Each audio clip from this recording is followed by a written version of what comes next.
ನಾನು ಮೊದಲೇದಾಗಿ ನಿಮಗೆ ಧನ್ಯವಾದಗಳನ್ನು ಸಲ್ಲಿಸಲಿಕ್ಕೆ ಬಯಸ್ತಾ ಇದ್ದೀನಿ. ಯಾಕಂದರೆ ಕಳೆದ ವಿಧಾನಸಭಾ ಬೆಳಗಾವಿ ಅಧಿವೇಶನದಲ್ಲಿ ನಾನು ಮೊದಲು ಪತ್ರ ತಮ್ಮ ಬರೆದಿದ್ದೆ. ಏನಾಗ್ತಿತ್ತಂದ್ರೆ ಅಧ್ಯಕ್ಷರೇ, ಬೆಳಗಾವಿ ಅಧಿವೇಶನ ಅನ್ನುವಂಥದ್ದು ಕಾಟಾಚಾರಕ್ಕೆ ಆಗ್ತಾಯಿದೆ.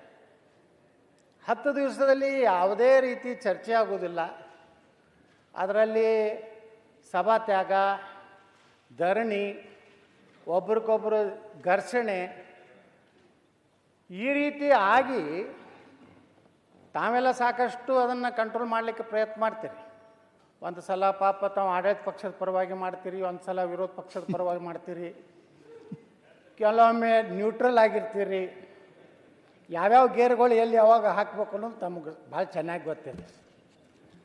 ಆದರೆ ಅಧ್ಯಕ್ಷರು ಏನಾಗಿದೆ ಅಂದರೆ, ತಾವೇನು ನಿರ್ಣಯ ಹೋದ ಅಧಿವೇಶನದಲ್ಲಿ ತೊಗೊಂಡ್ರಲ್ಲ,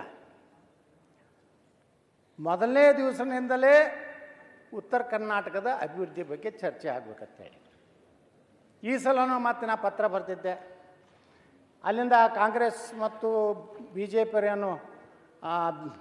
ಬಿಸ್ನೆಸ್ ಅಡ್ವೈಸರಿ ಕಮಿಟಿ ಒಳಗೆ ನಿರ್ಣಯ ಮಾಡಿ BSc ಅದರೊಳಗೆ ಮಾಡಿ ಇವತ್ತು ಮಂಗಳವಾರದಿಂದಲೇ ಚರ್ಚೆಗೆ ನಮಗೆಲ್ಲ ಅವಕಾಶ ಕೊಟ್ಟಿದ್ವಿ. ಅದು ದುರ್ದೈವ ಏನಂದರೆ, ಭಾಳಷ್ಟು ಜನ ಉತ್ತರ ಕರ್ನಾಟಕ ಬಗ್ಗೆ ಮಾತಾಡ್ತಾರೆ. ನಾನು ಇಷ್ಟೇ ನಿಮ್ಗೆ ವಿನಂತಿ ಮಾಡ್ಕೋದು, ನನಗೆ ಸ್ವಲ್ಪ ಆಯಿತು ತನಬೇಡ್ರಿ, ನಮ್ಮದು ಮೂಡ್ ಬೇರೆ ಕಡೆ ಹೋಗ್ಬಿಡ್ತಾರೆ. ತಾವು ಸಮಾಧಾನದಿಂದ ಕೂತು ಕೇಳಿದ್ರೆ ನಾ ಭಾಳ ಜಲ್ದಿ ಮುಗಿಸ್ತಿರ್ತೇನೆ. ಏನಾರ ನಾನು ಮತ್ತೆ ಗಾಡಿ ಜಾಗ್ತದೆ. ನ್ಯೂಸ್ ಫಸ್ಟ್, ನಿರ್ಭೀತಿಯಿಂದ ನಿಮ್ಮ ಪರವಾಗಿ.